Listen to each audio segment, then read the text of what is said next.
So as we have a limited time, I'm going to start to introducing ourselves. We are Progenesis, a PGT company based in San Diego with other labs in Brazil, in India, and now we are expanding to Turkey. So today we are bringing a topic, relatively new topic. I haven't seen this topic very much here in Turkey. It's about artificial intelligence and how artificial intelligence is changing human reproduction. So we changed the order. We are going to start with Dr. Nabil Arrach, who is the founder and CEO of Progenesis. Dr. Nabil has a huge background in molecular genetics, has published many articles in reproductive genetics, and he's going to talk about AI in the PGT lab. Afterwards, I will call Dr. Sheila Ali. Dr. Sheila Ali is embryologist and lab director of multiple clinics, IVF clinics in the US. She has the title of High Complexity Lab Director in the US. She's a advisor of multiple companies and has an active participation in TSRM. Dr. Sheila Ali is going to talk about AI in the IVF lab. And finally, I'm going to present some studies and our tools for AI in the ovarian stimulation. So, Dr. Nabil, when you are ready, please, you can start.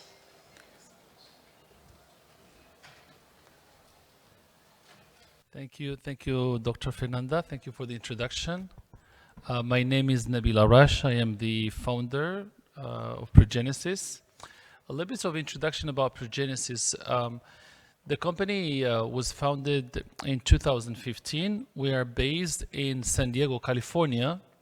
As you can see from the picture, we are a multi-international company. So we have a laboratory in Brazil, in Sao Paulo. We have a laboratory in San Diego, California, in the US, one in Brazil, and one in India, in New Delhi. And now we are in the process of starting a laboratory here in Istanbul, in Turkey. So we are a group of professionals, a combination of medical doctors, geneticists, and embryologists, and leaders in the field that we're working together to bring the best in reproductive genetics. So as you see, this is where we are. We are planning to expand our operations overseas in as many countries as we can. Probably within 3 to 5 years, we'll be in 10 countries worldwide. And our mission is to democratize access to reproductive care. A little bit of updates on what we're working on.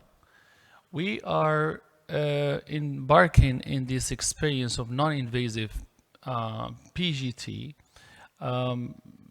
Recently, we've been working in a non-invasive metabolic test that I'll be talking about in a few moments. And we have moved the translocation detection to become a more precise, high-resolution translocation that will differentiate between balanced and non-balanced translocation. And I will maybe mention that towards the end. And we have a very ambitious projects and AI projects that will help us improve the non-invasive test by incorporating AI and diagnostics. So at Progenesis, we are redefining diagnostics. In the old days, diagnostics is just a field of assays that will basically try to improve the detection of certain disorders or improve implantation. But right now, we are focusing on merging artificial intelligence and diagnostics in one type, in one test. As you see in the top pictures, you can see the selection of the best oocyte, the best sperm, the best embryo, and doing some assessments of endometrial receptivity through ultrasound images. Those are projects that we are working on along with our AI team located in Chennai, India. At the bottom, what you can see is the diagnostic aspects that we are working on. So we're working on non-invasive PGT. We're working on metabolic profiling along with other tests. So one of the aspects that we are interested in PGT is the improvements of triploidy detection. And so as you know, the PGT platform today cannot differentiate between a 46XX female pattern and the 69XX triple X. And what we're working on, we're incorporating artificial intelligence to try to reclassify those samples and improve the detection. Instead of using just SNPs, we are using alternative methods. For example, in this plot, what you can see, every dot is one embryo, one female embryo, and you see on the top side of the graph, those are triploid in red that are used to train the model to try to identify triploid in a random sample. And you can see when we look at the number of sequencing read and we look at how they map to the genome, we can easily cluster the triploid females. Those are the ones that will cause miscarriage, will not implant. And so we're trying to identify those categories of triploid females just with data analysis and AI, machine learning. And so this is an alternative to using SNPs that are used today as an additional test to identify triploid. So the same method is going to be used to reduce the rate of segmental aneuploid that are just artifacts and to reduce the mosaics that are being identified in PGT as artifacts. Today, if you look at mosaicism rate is very high. A majority of it is an artifact, and that's what we're trying to do with this method. So I'm going to jump quickly into the talk of what we're doing as far as image assessments. We are using machine learning to identify characteristics within embryos to predict what embryo is euploid. And we have used existing data from Nature paper and built a machine learning model to have a prediction of what embryos are most likely to be euploid, and we have reached about 80% correlation. When we look at the prediction of the prediction of euploidy, it varies from model to model, and it requires a lot of samples and testing, etc. So we are in this exercise of trying to incorporate images in scoring embryos, not just diagnostics, but you have the combination of diagnostics and images. Now, in this presentation, I'm going to be talking about metabolic profiling and how we use metabolic profiling to screen embryos. So you can see when you grow an embryo in a petri dish, the embryo secretes a lot of things. It consumes the nutrients, it turns them into other type of nutrients, that is, and it releases things in the media such as peptide, amino acids, sugar, cofactors, stress molecules, etc., hormones. And so what we're trying to do is we're trying to identify those patterns in the media and trying to predict euploidy.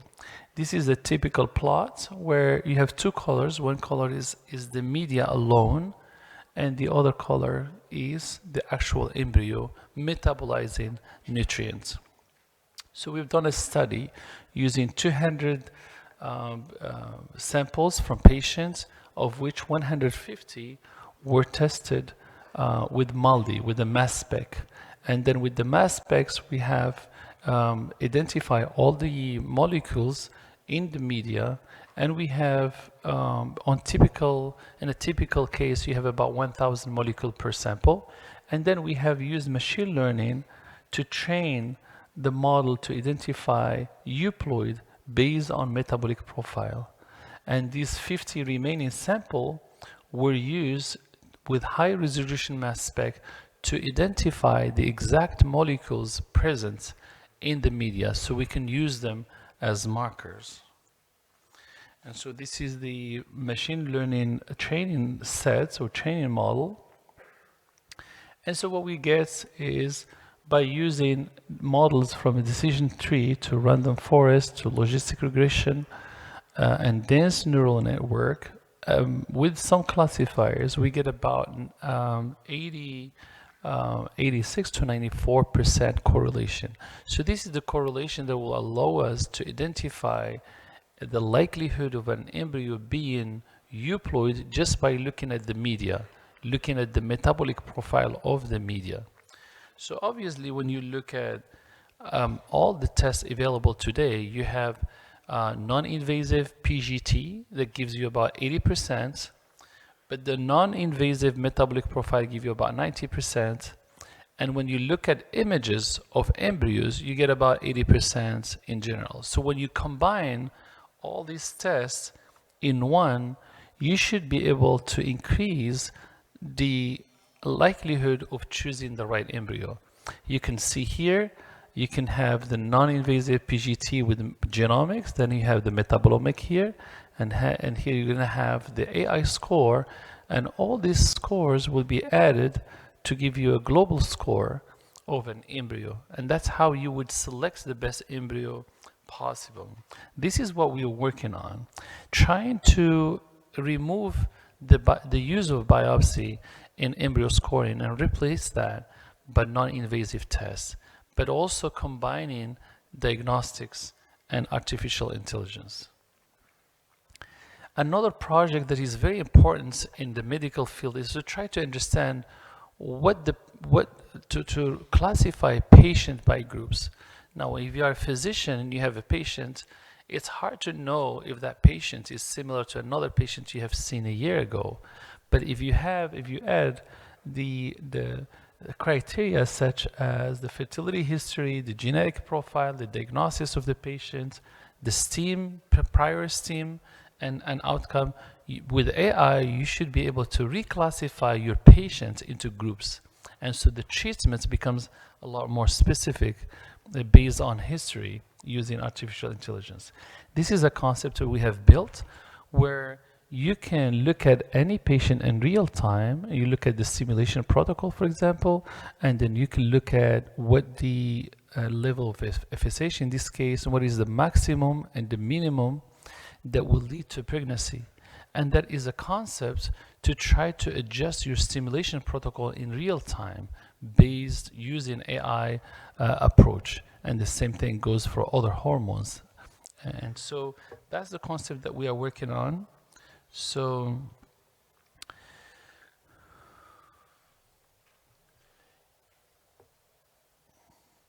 and to end this presentation, I would like to introduce GENES. GENES is a genetic embryology and endocrinology symposium organized in San Diego, California. It's a one-year event every year in June. It's a symposium of about 2 to 3 days. Last year we had approximately 150 attendees, and this year we are aiming for 500 attendees. So if you are interested in collaborating and hearing the latest news about embryology, endocrinology, and genetics and AI, consider coming to the US to attend this event. And with this, I am reaching the end of my presentation. Thank you so much. And I will introduce, or maybe let Fernanda introduce Dr. Sheila Ali. Thank you, Dr. Nabil. So now we are going to have the AI in the lab discussion with Dr. Sheila Ali, PhD, and our VP of Science and Innovation. And as I mentioned before, Dr. Sheila is a lab director in multiple clinics in the US. Thank you, Dr. Fernanda. Good morning, everyone, and it's a pleasure to be here today. This is my first time in Turkey, and I'm extremely humbled and honored by the warm welcome that I've received by the people of Turkey, and I really have to applaud the culture that I'm seeing here. It's just remarkable. So thank you for allowing us to come in and presenting our science. I am talking to you today about how AI can actually help in the real world scenarios in an IVF laboratory. So from the audience, can I have you raise your hands if you are an embryologist or a clinical scientist that works in the laboratory? Okay, so I do have a few people. So you can understand probably the rigor and the intensity of the lab, and you know that if there are so many manual processes that require your full attention and that are time consuming. I can even go on to say that they are in a manner administrative at its level. There are different types of AI that are prevalent in today's world.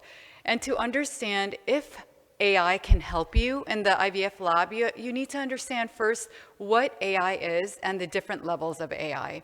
So for example, if I'm just gonna group them into three different tiers.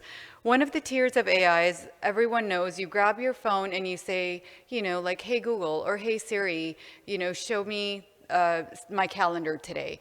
And that command is an example of a weak AI. So basically, it recognizes your voice and authorizes the phone to open up your calendar, okay? So if you give your phone to your friend and your friend says the same thing into your phone, asking, hey, please open up my calendar, your phone will not do that. Because it is so restricted, it can only recognize that one voice and that one command, and that is how it works. It's a very weak AI. The next level is the deep learning or the strong AI, and this is the level that our community, so the IVF community, is working with.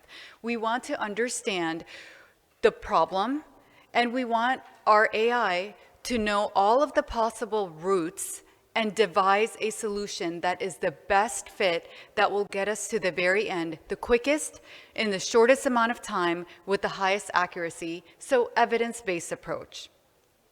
Of course, there's this last tier of AI, which is called, it's artificial superintelligence, and it is, in a way, hypothetical at this point. We hope to one day reach it, but what it entails is that machine learning will be so advanced that it can sense time, it can understand and process complex scenarios almost to the extent where it feels emotions. So again, hypothetical in the current setting. With all of the tiers that we've just learned about, what should we apply AI in the IVF laboratory, and how will it help us if we do? Well, for one, a few examples are on the screen right now. To build your schedule, let's say you have a year's worth of IVF data and we want to predict, okay, the second Tuesday in March, how do I schedule my staff? Can my clinicians take some time off? Do I have enough staff now that are trained, that are ready to allow me to grow as my IVF center grows in volume, as I see more patients, and so it can predict and help you prepare. Oocyte selection, we are moving in an era of, where we're being overly selective and critical, and we want to capture the eggs or the embryos that are going to create that pregnancy the very first time. And so image analysis, understanding which oocytes can possibly, how about in cases that are restricted to fertilization, limited insemination. So which egg is going to make that pregnancy? AI can help you do that. Sperm selection is a big one. If we have 5 eggs and the patient that you're seeing has diminished ovarian reserve, we want to give those eggs the best possible chance. So if we have obviously way more sperm than we do eggs, which sperm are going to be the most fit, have the lowest level of DNA fragmentation, and the highest level of euploidy as far as the embryo created. So we can use, of course, live image analysis to then identify those sperm. Also, how about just communicating results with patients? These are tasks that can easily be taken away from your embryology team because they're time consuming. And you want accuracy, and you want your patient to feel that they have the most amount of information. And AI can auto-populate a report for you based on the information you have in your gamete sheet or the information that you have from your embryologist, in a daily report. It can reduce the burden of your IVF staff. It can free them up to do what they're very good at doing, which is embryology, your science. And then, of course, the goal of all of this is there is a need for standardization in our field, and we need reliable information so that way we can standardize. We want evidence-based approaches that are true, that are tried, and that every time that we practice those practices, they give us consistent results. And that's when we can move to a more efficient system. So a few examples of AI that are currently being used in the IVF lab are some that I'll discuss right now. But know that IVF in our practices today are subjective. Think about just grading systems. One embryologist can grade an embryo one way, and another embryologist can grade the same embryo at the same exact time a very different manner. So some of the examples are, for example, sperm. For sperm, there are CASA or flow cell. And so what this does is it's a machine-based tool that'll look at a sperm sample and give you concentration, velocity of a sperm, morphology, etc., without the human having to look at it. So the subjectivity is now all of a sudden decreased, and from sample to sample, you don't see variation, which is exactly what we want to see. Next, for embryo selection, we know we have morphokinetic tools, such as incubators that will use time-lapse technology. And what that does is they have AI built in to those time-lapse systems. But the problem with that is, it is that one assessment with that AI tool. So in other words, the AI can only look at day 3, for example, the time to day 3, the time to 3 cells, or the time to 6 cells. And so what you're missing is, okay, well, let's take a step back. How do we look at the entire or comprehensive patient? The AI in the morphokinetic analysis gives you only the information about the embryo from fertilization until it reaches a certain stage. But it doesn't take into account patient age, patient demographics, or any other factors that are related that are also important that will be that should be assessed in pregnancy outcome. So embryo selection, if you look under that tier, should be more than just morphokinetics. It should include other factors, and a few examples are metabolomics, Dr. Arrach talked about that, PGT, and then also 2D image analysis using AI. There aren't any active or more prevalently used AI softwares for oocytes except for the pulse scope. Anyone here uses the pulse scope in their laboratory routinely? It's very rare. It's not a science that is used commonly because of the intensity and the extra work that it adds to the embryology staff's time. And what it does is it identifies, if you look at the image on the bottom middle of the screen, it identifies the spindle, at what time the spindle is visible, and so therefore that is the time that your egg is ready to inseminate, which could which could break up your processes. In other words, we're used to ICSIing or performing ICSI all at one time, with all of the eggs in the same batch. But with this technology, you may have to split up your eggs, which makes it more burdensome on the embryology laboratory. This is a paper that I published in 2020, and the goal of this was to take the entire clinical data of IVF. So I did a retrospective analysis, took all of my patients' data for that one respective year, and I looked at what factors are important for me to understand how to get to the end goal of maximizing my chances of creating high quality blastocysts that are usable for either transfer or biopsy. And so if you look at the very last tier over here, it basically tells you, for example, the bars that are very high are very successful. 80% success rate in each of these groups, leading to the percentage of embryos that were high quality, that were usable in this subset. So if you look here, do you see how these divides are either really good or really poor? That's a great analysis, because it tells you that if you follow that track of that decision-making tool, you will get, the end result will be very high success rate with a high probability of prediction. And of course, I mentioned sperm analysis, and so the DNA differential index is very important, because when you're looking at sperm, morphology alone is not enough. So how do you select the right sperm? How do you know which one is going to create that embryo? So with this particular technology, it is a tool that allows you, through a software system, to highlight the sperm or box it in different colored boxes that identify the DNA index of the sperm. So you can quickly identify which ones are the highest probability of success. The training model was about 86% successful.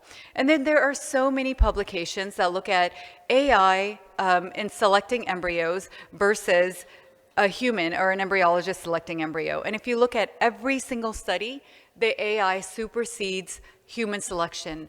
And why is that? That's because we are subjective by nature. It's a subjective analysis that we use, and it's not high accuracy. We are looking at an embryo in one moment of time, and we are selecting an embryo based on what it looks like. And we are not considering multiple factors like a software can.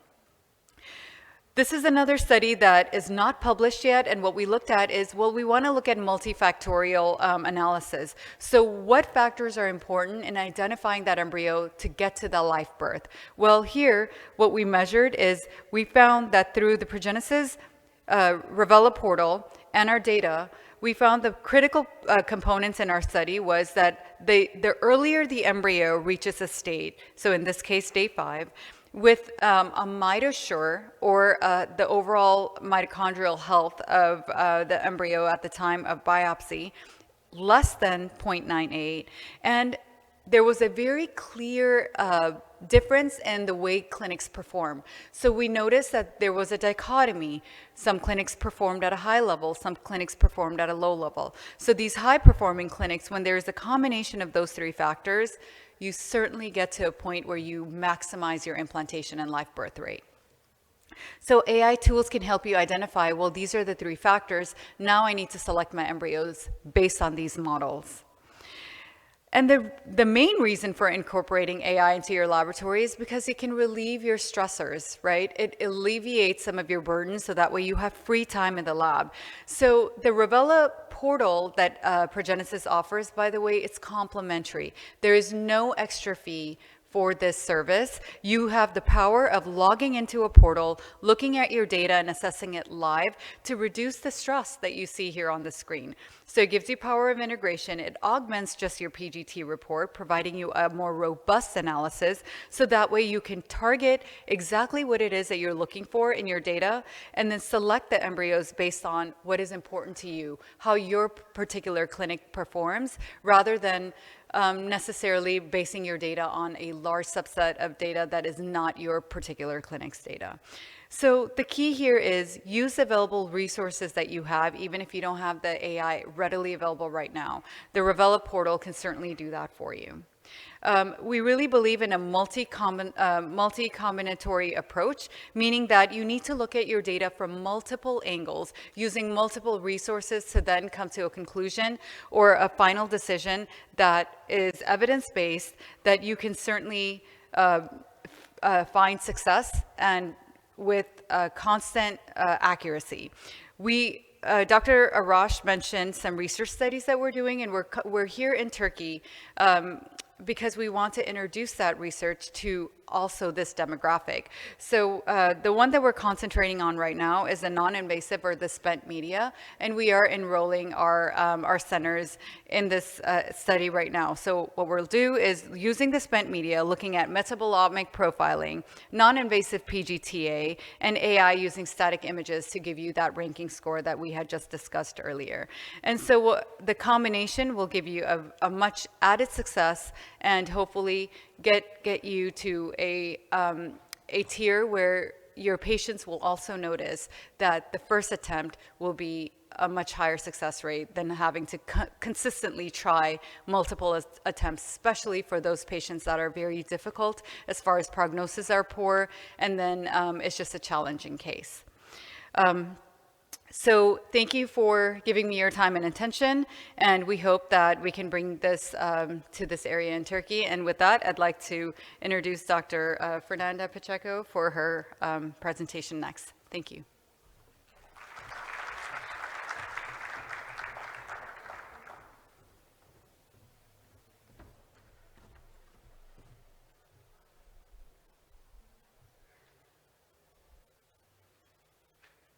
So good morning again. So now we are going to have a more clinician part.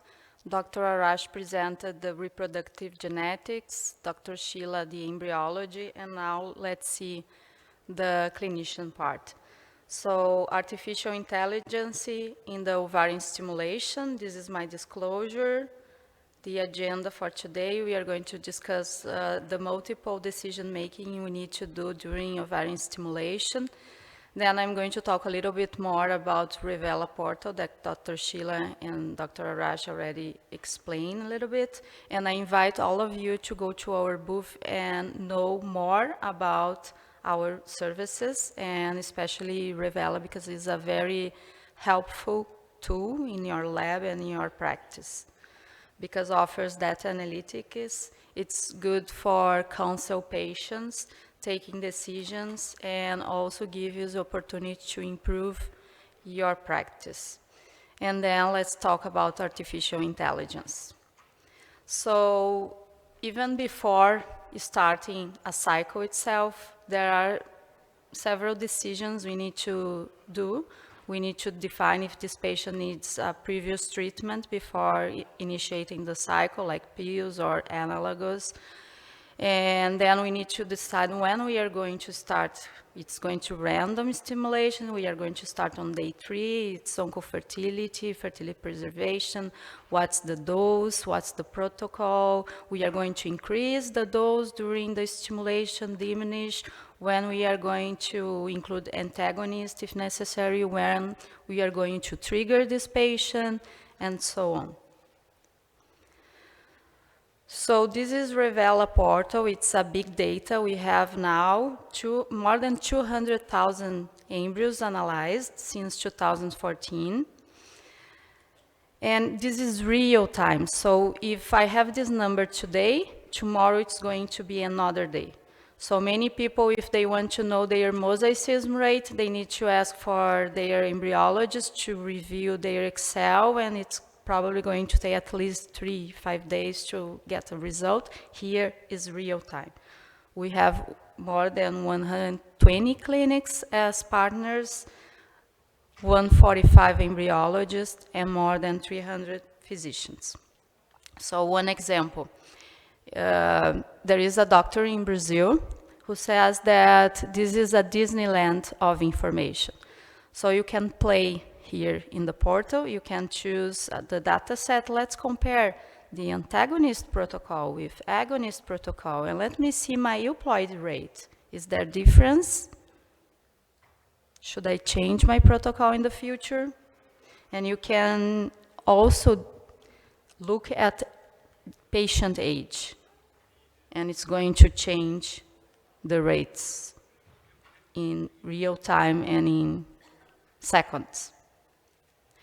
This is another tool we have. You can compare your clinic with other clinics in Turkey or in the US, so you have metrics to see if your clinic is performing as the average of other clinics or it's below, if there is space for improvement. And this is anonymous, okay? You can't see other clinics' outcomes. It's only the average of all clinics. Another tool that we have, this is very good to counsel patients. If this patient is 40 years old and they got 2 blastocysts, what's the chance of having at least 1 euploid to transfer? You can show the patient, diminish her anxiety. This slide Dr. Arrach already mentioned. This is an AI tool to analyze multiple inputs and decide on the adjustment of FSH or LH dosage. And let's talk a little bit about AI. What's AI? So artificial intelligence is a very broad term used for all technologies that try to mimic human intelligence. And it's very good for image recognition and decision making. Machine learning is a subtype of artificial intelligence. It's very used in medicine. And actually, what is this? It's statistical models that are used to find outcomes, to predict outputs based on your characteristics and based on what's your problem, what the answer you want to get. And when associated to big data, it's a very powerful tool because it gives you patterns, things that the human's brain can detect. If you analyze multiple characteristics, maybe these characteristics you can find a pattern.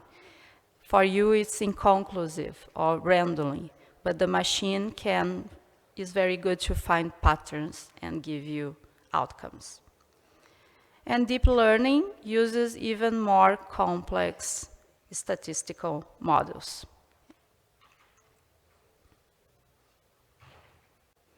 So we know that the incidence of infertility is growing globally. So more and more people need treatment. So AI can be used as a tool to democratize the access of these patients to treatment because it optimizes time.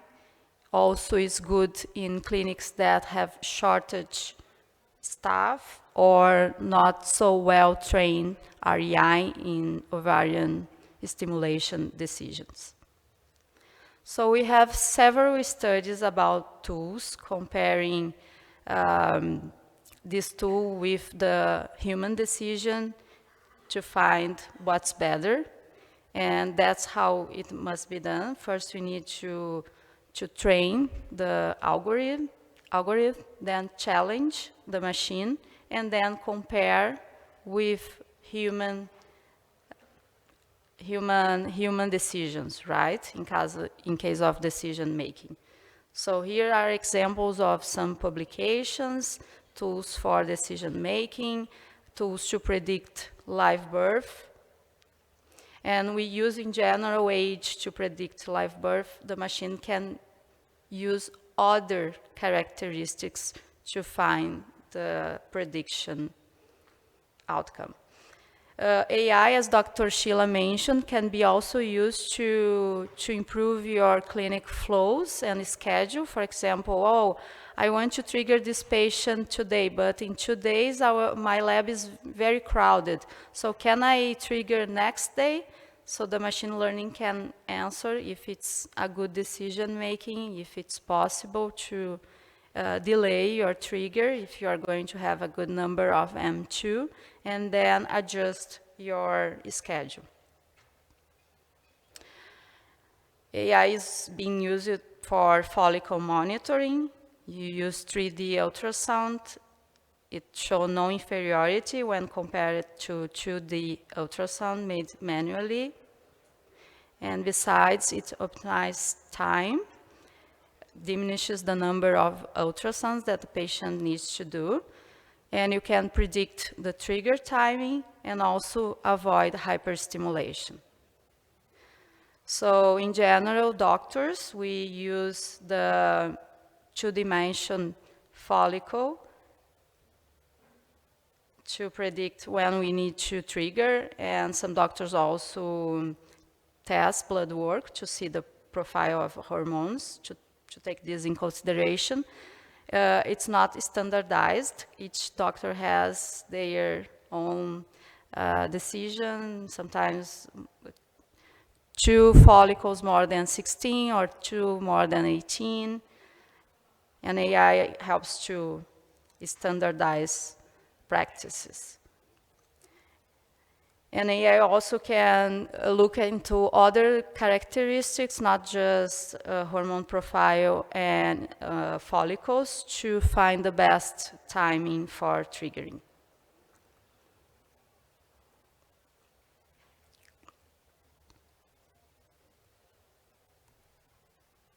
This is another model, another study when the leading follicle is above 3 centimeters cubic. It's a good chance of having a good number of M2, and when it's compared to human decision, showed better results. So what are the benefits of AI in human reproduction and medicine in general? Objectivity, padronización, precision, accuracy, automation, saving time, big data analysis, and as I mentioned, time and staff optimization.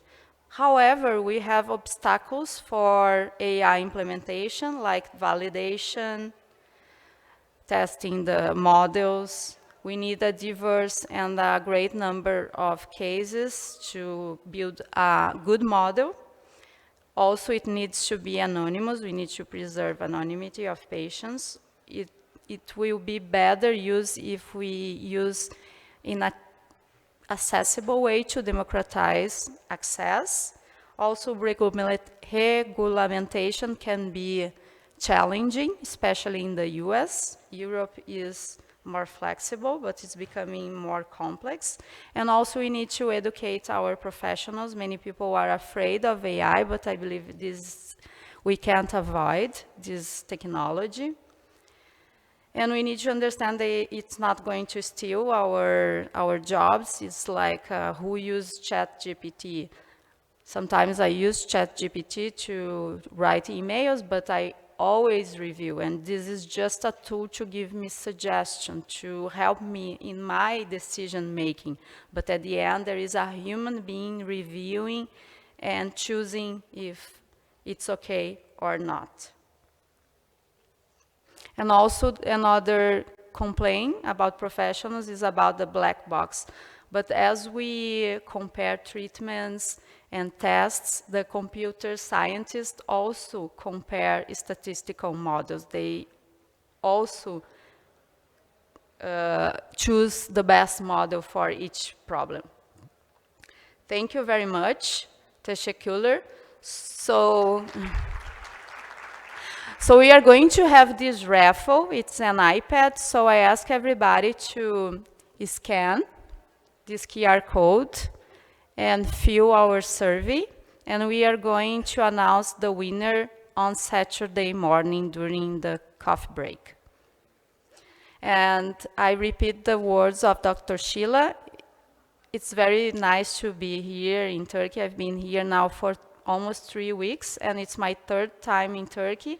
And each time I come, I appreciate more the country and the hospitality of their population. And I also have very good friends here that I'm very glad to meet, my fellows from my fellowship in New York.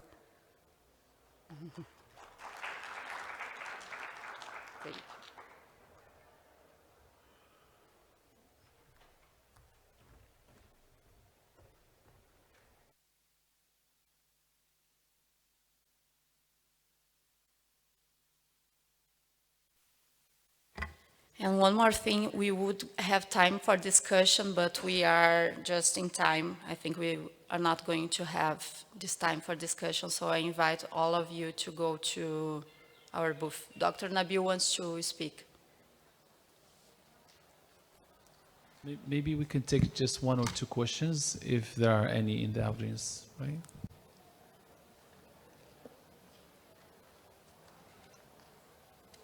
And I don't know if everybody could fill the survey, but if you can leave the QR code on the screen. Could you fill the survey? Did you fill the survey on the QR code? Do you have questions? Yeah. Mm-hmm. Good. Maybe you can use this. Dr. Nabil, Dr. Sheila, do you want to come here? Maybe I'll go there. No, actually, I think there's no need. I think what the people would be curious about is when your services would be available in Turkey. I think that's the main question that the people would like to ask. Thank you. I will answer this question. We are currently in the process of building a lab here in Turkey. So we're going to have access to a ready-to-go lab. We're in that process, finalizing the process. And it will take us another maybe 4 to 5 months to bring our scientists from the US to train local scientists. It will be a hybrid team composed of local Turkish scientists and US scientists working together. So that our way of working in other countries is we try to merge the US and the local teams all in one team. But my prediction is probably 4 to 5 months from now. Any other question? Here's the mic. There is another one.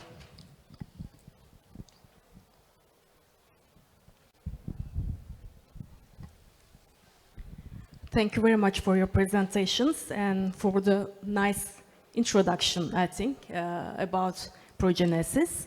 Well, it's Dr. Yüksel, by the way, from Cyprus, Ventus IVF Center. Well, we were using the AI systems in our laboratory when I was in Istanbul. And now we're implanting the AI systems to our new laboratory in Cyprus.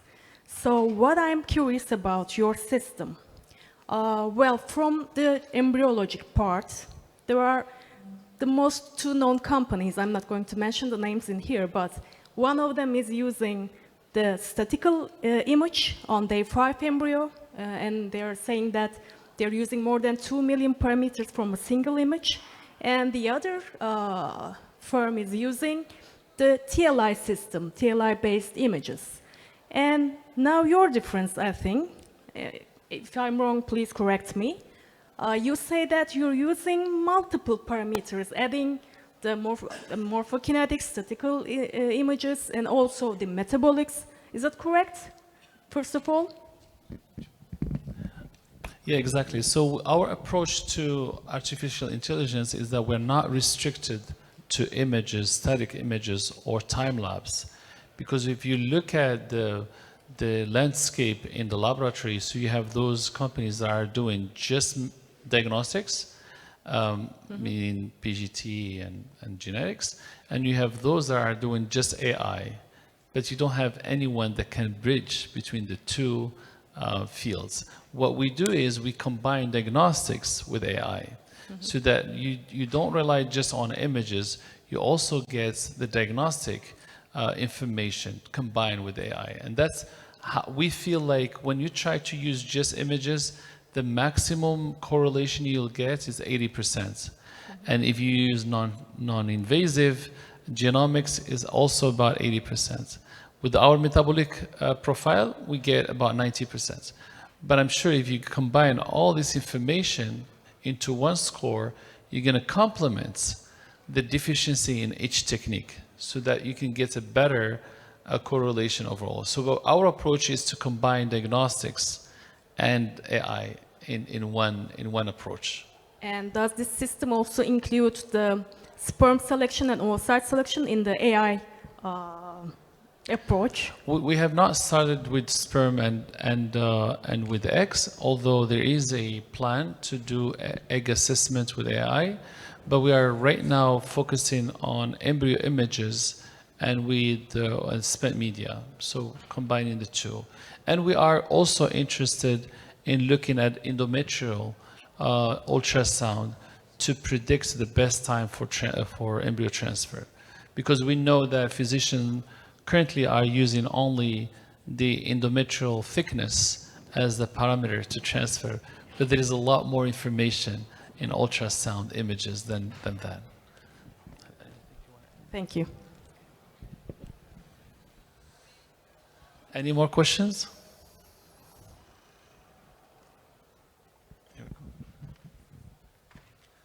Thank you so much. It looks it's really powerful technology.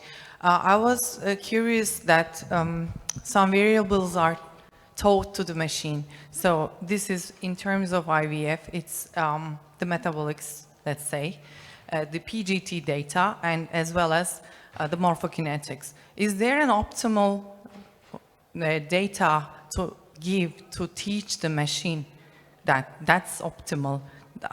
Is there a number for that? So is there a cutoff value that is more predictive or less predictive? Yeah, so that's a great question, because that demands an understanding into the AI. And so we need to understand how AI works. I actually have a whole presentation on how to build an AI. And so it requires several steps, and it requires, first and foremost, a known data set, because you need a standard. And that's what you're asking, like, what is that standard? So the very first data set will be completely visible to the AI. And the AI will use that data set to form then the most appropriate answer or solution or a route, like which combination of variables will give you the highest rate of success. And then you take your training data set. So once the AI knows, okay, well, this is the right answer, okay? This is the perfect decision tree, so to speak. And then you take a data set that the machine has, or the software has never seen, is not included in the initial analysis. And now you take that data set and run it through the decision steps that the AI had given you prior to in your original data set.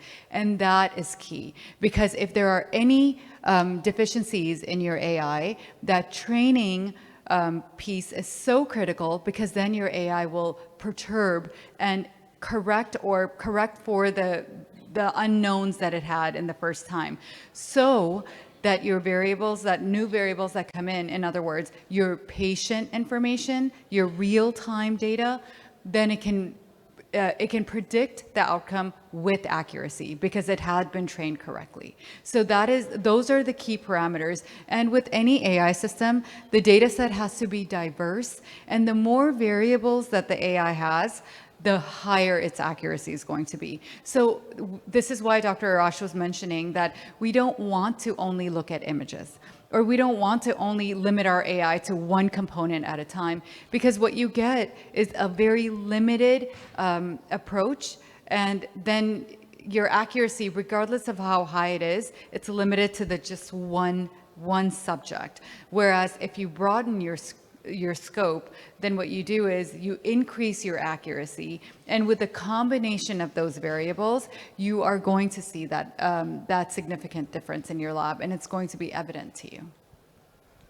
Just to add one more point, in addition of what Dr. Sheila was saying, is that it will also depend on how the clinic practice, meaning that maybe the embryology lab has different media than another lab. So it has to be customized to each clinic, depend on what media they're using, what their patient population like, what their stimulation protocol is like. So there'll be some customization, more of a custom solution where AI is looking at your own data sets and making decisions based on that, not just a general data sets. Yeah, thank you. Any other question? I'm so sorry. I've been asked to close this session because they are already late. But thank you so much, everyone. Thank you for attending, and we'll see you soon. Thank you. Teşekkürler. And görüşürüz.